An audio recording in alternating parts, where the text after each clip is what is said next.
The day Rebecca Summers decided a bright red MAGA hat was grounds to evict a 7-year-old boy from Willowbrook Adventure Park was the day her career effectively ended. She thought she was enforcing park values by confronting the child's father, completely unaware that the quiet man in the hat had just purchased the entire property. Security cameras captured the moment her smug certainty crumbled into horror. 1 minute, she was lecturing the father about creating a safe space for all guests. The next, she was being escorted to her office to collect her things. Her 5-year climb to park management position disappeared faster than cotton candy in summer rain. The worst part? The little boy's tears. He hadn't understood why the park lady was so angry about his daddy's hat, why his day of roller coasters and funnel cakes had suddenly derailed. Let's watch how Rebecca's misguided moral stand created a spectacular crash that not even the park's most thrilling ride could match. Saturday mornings at Willowbrook Adventure Park were always bustling with activity. Staff rushing to prepare rides, food vendors stocking their carts, and early guests already lining up at the entrance gates. At the center of this organized chaos stood Rebecca Summers, operations manager, clipboard in hand. At 32, Rebecca ran the park with military precision. Every employee knew her standards were exacting, her eye for detail unforgiving. 3 years into her management position, she'd earned respect, if not affection, from the staff. Her efficiency was legendary, her people skills somewhat less so. The west side bathrooms still haven't been properly stocked, she noted sharply to a passing maintenance worker. And tell Fernando the cotton candy machine needs cleaning. Again. The worker nodded quickly, hurrying away. Rebecca checked another item off her pre-opening inspection list, satisfaction tightening her lips. Rebecca believed in rules, in order, in systems that worked. She'd transformed Willowbrook from a middling local attraction to the highest-rated family park in the county. Complaints were down, profits were up, and Rebecca took personal credit for both. Perhaps too personal, as events would soon reveal. "Miss Summers?" A voice interrupted her inspection.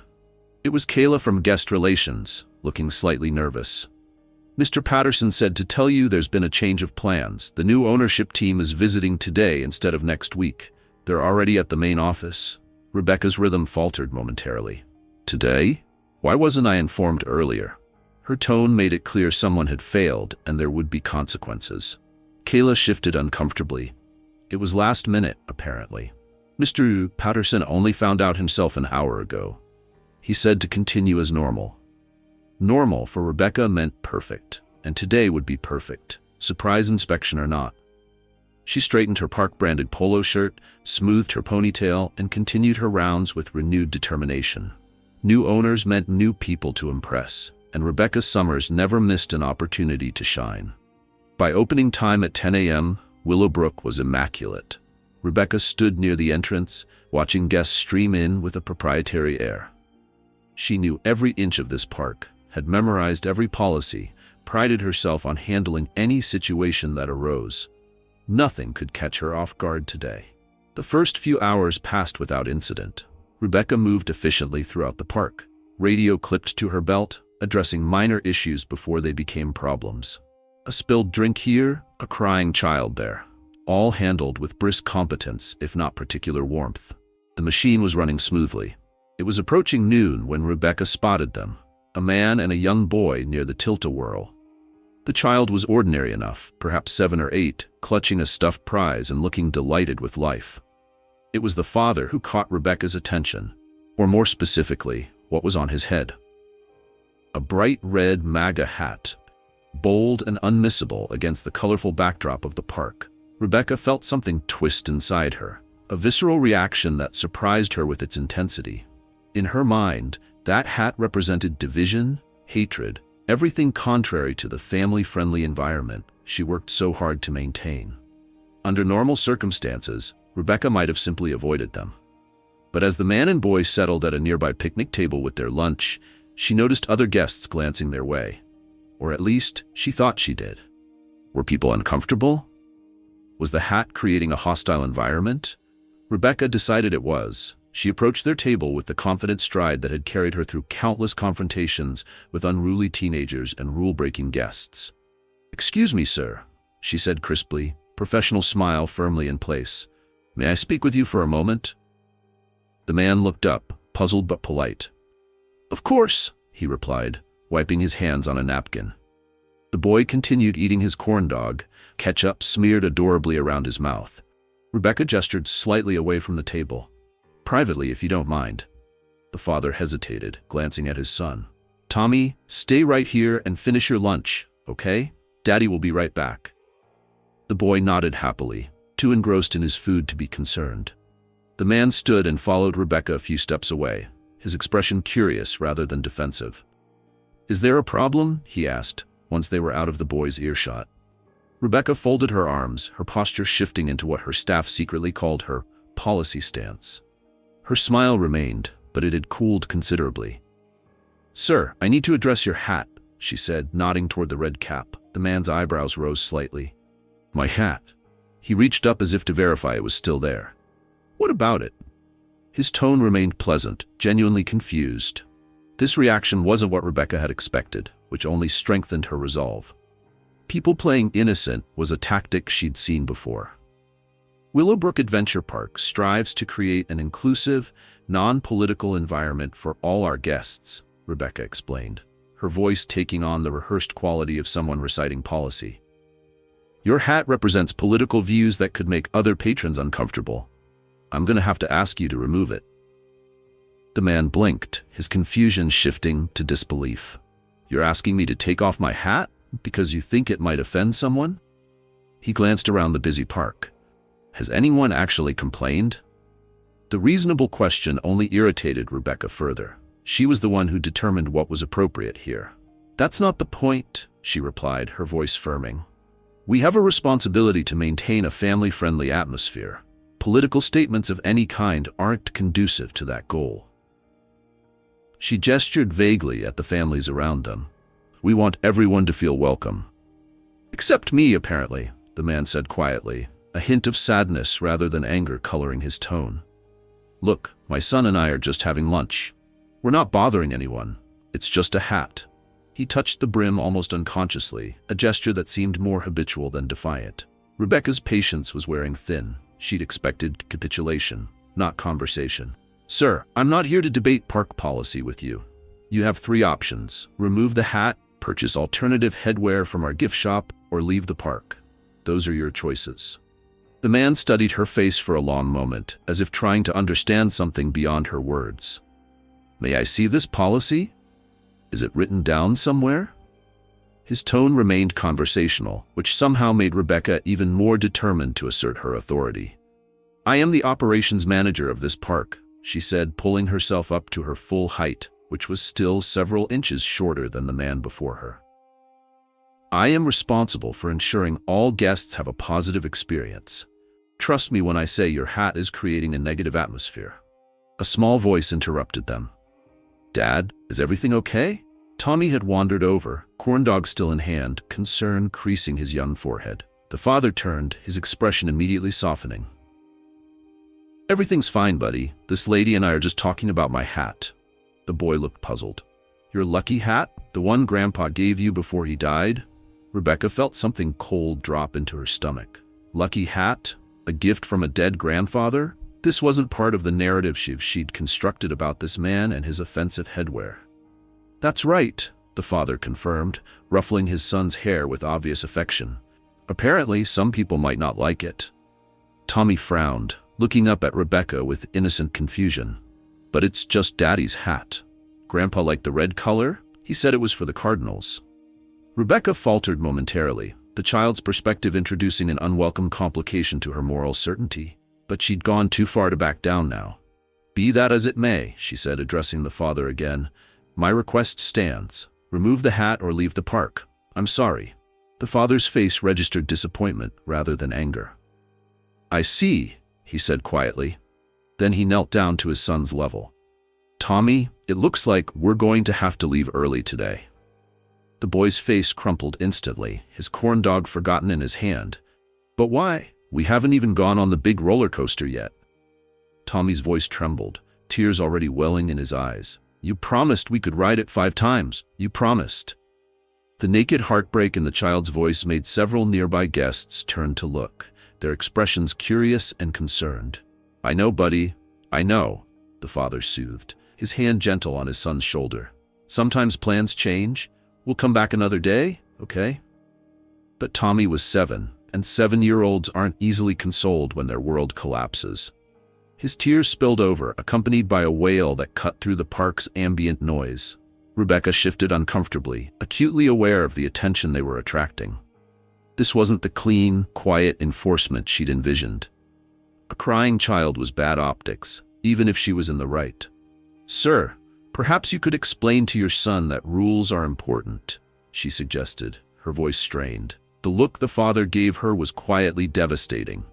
Not angry, just profoundly disappointed. "I think he's learning that lesson right now, isn't he?" he said softly, standing up again. "He's learning that sometimes people with a little power use it in ways that hurt others for no good reason." The words stung, landing precisely where Rebecca was most vulnerable.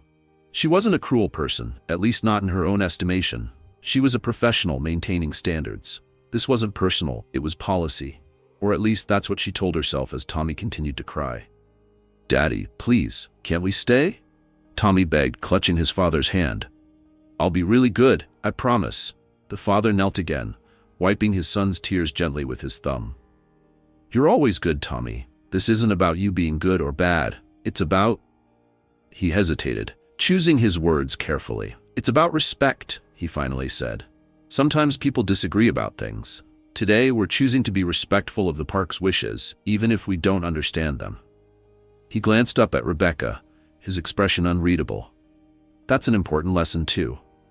Rebecca felt a flicker of shame, quickly suppressed. This wasn't what she'd wanted. She was protecting the park, protecting other guests from potentially offensive symbols.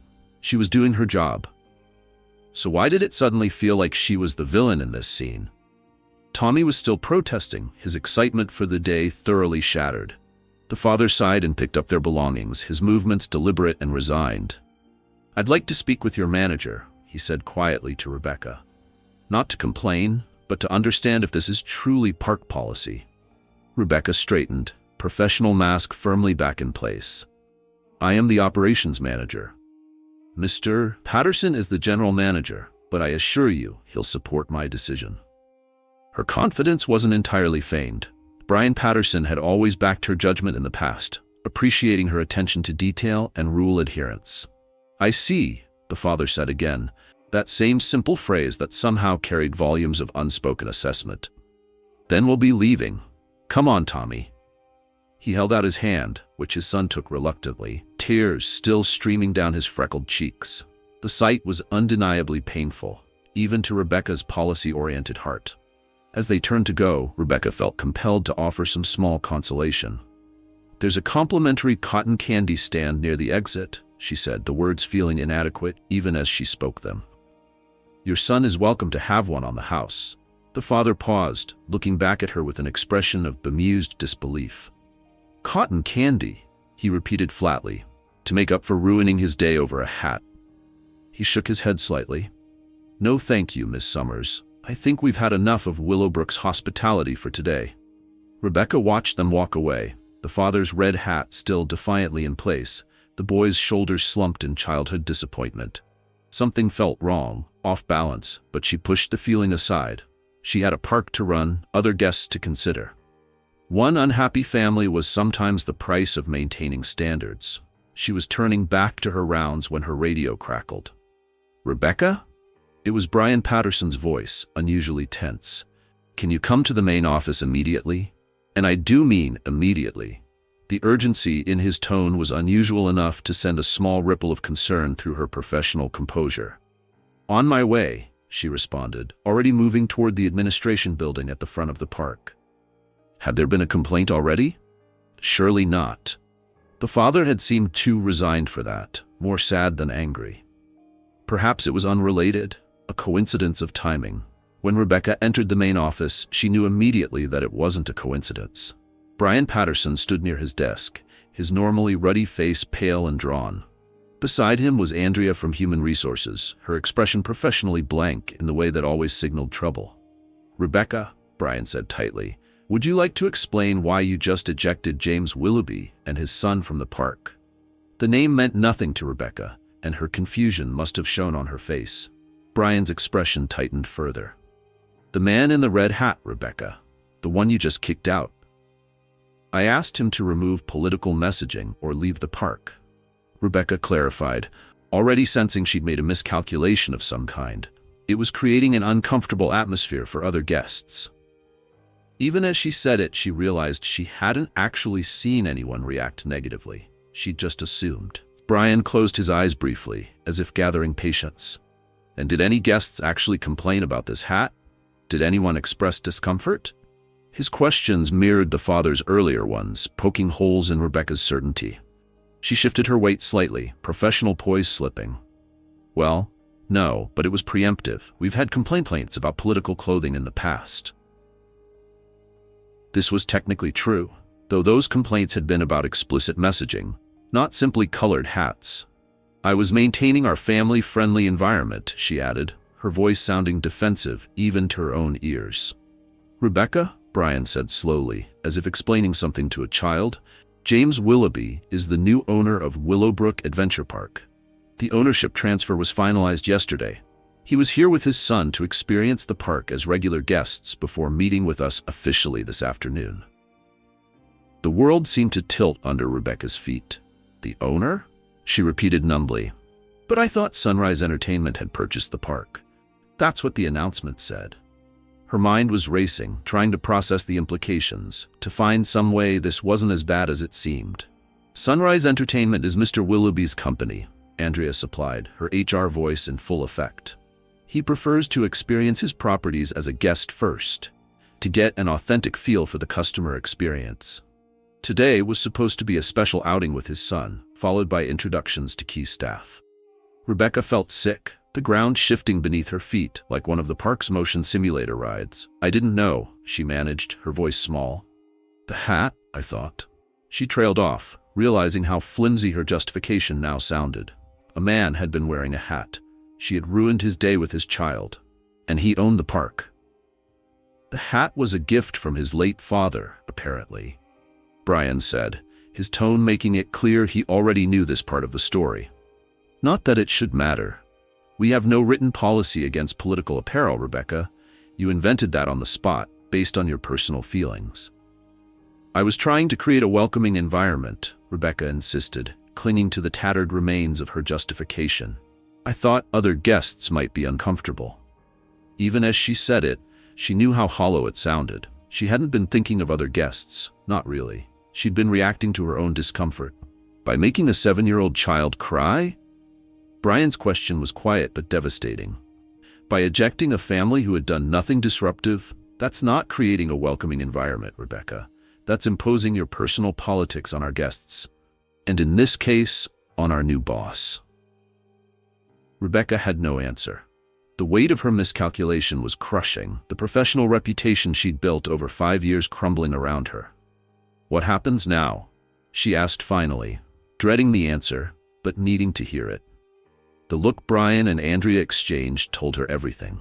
"Mr. Willoughby has requested that the person responsible for the incident be removed from any guest-facing role, effective immediately," Andrea said, her HR voice now tinged with genuine regret.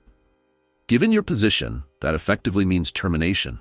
"I'm sorry, Rebecca. Termination. 5 years of dedicated service, of meticulous work and consistent results, ended because of one impulsive decision. Because of a hat. Can I speak with him?" Rebecca asked desperately. To apologize, to explain. Brian was already shaking his head. "He's taken his son home." The boy was pretty upset. The simple statement carried an implicit judgment that stung worse than any direct criticism. "He'll be back tomorrow to meet with the management team. What's left of it, anyway." The pointed addition wasn't like Brian, who usually kept things professional. "I just thought," Rebecca began, but Andrea cut her off gently but firmly. "That's the problem, Rebecca. You didn't think, you reacted, and now we all have to deal with the consequences." She slid a folder across the desk. "These are your severance details. We'll need your park credentials before you leave." Rebecca stared at the folder, reality crashing down around her in slow motion.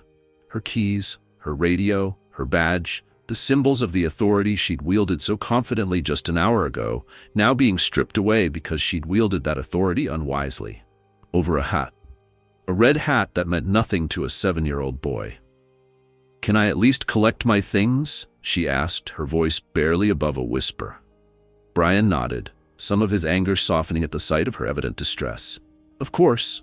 Take what you need from your office. Security will accompany you, standard procedure for management terminations. I am sorry it ended this way, Rebecca." The walk to her office was the longest of Rebecca's life, made worse by the curious stares of staff who had never seen their strict, composed operations manager looking so devastated. The security guard, Jeff, kept a respectful distance, his discomfort with the assignment obvious. Everyone would know by tomorrow. Perhaps they already did. Her office, once a point of pride, now felt like a museum of her failure. The awards for operational excellence, the meticulous filing system, the schedule boards with every staff member's position precisely noted. All evidence of her competence, her attention to detail, her perfect system that had just spectacularly failed her. As she mechanically packed her personal items into a cardboard box, her phone buzzed with a text from Kayla in guest relations. "Is it true? Did you really kick out the new owner over a MAGA hat?" News traveled fast in the park's staff grapevine. Rebecca didn't respond, just continued packing, her movements automatic and numb. Walking out through the staff exit 20 minutes later, box in arms, Rebecca caught sight of the roller coaster Tommy had been so excited to ride. 5 times, his father had promised. 5 times on the biggest, fastest ride in the park, a special treat for a boy who'd lost his grandfather. She paused, watching it thunder around a loop. "You know, you're not the first person to make a judgment call that backfired," Jeff said kindly as he walked her to her car. "And from what I hear, that Willoughby guy is pretty reasonable.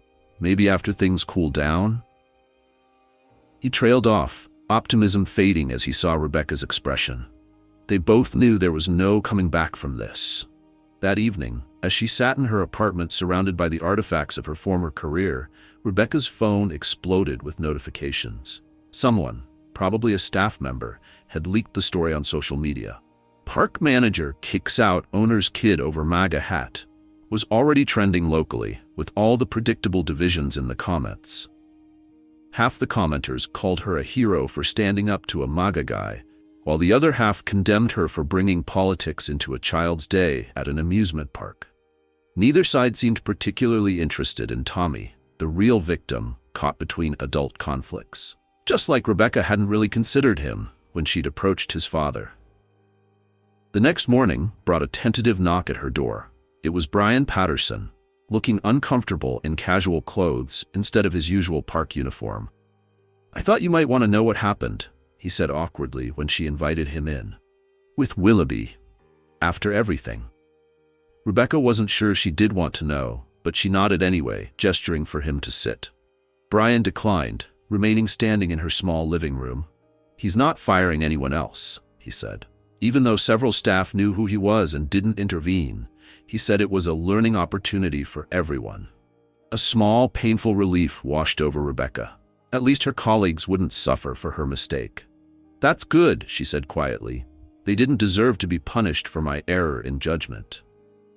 Brian nodded, some of his usual warmth returning to his expression. He'd been a good boss, fair and supportive. Until she'd given him no choice.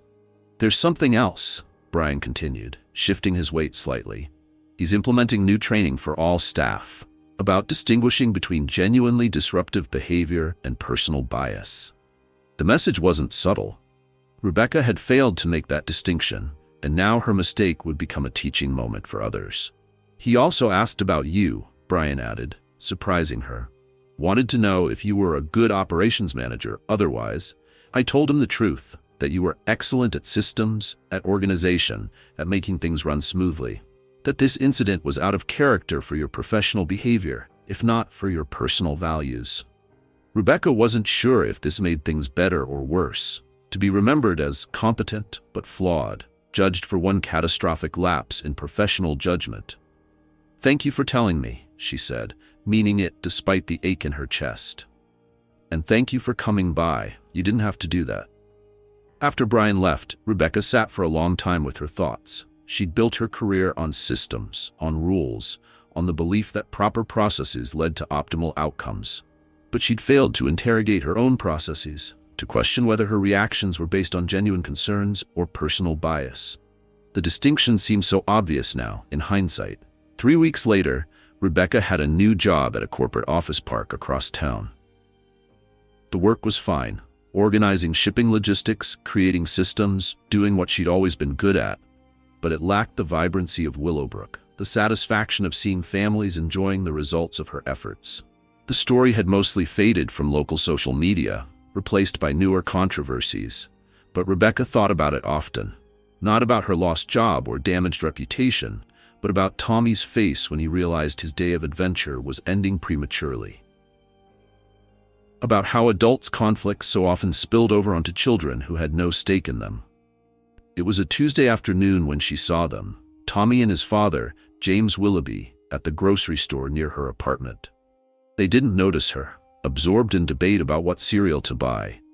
Tommy was laughing, clearly recovered from the disappointment she'd caused him. His father wasn't wearing the red hat today. Rebecca could have slipped away unnoticed. Instead, surprising herself, she approached them. "Excuse me, Mr. Willoughby."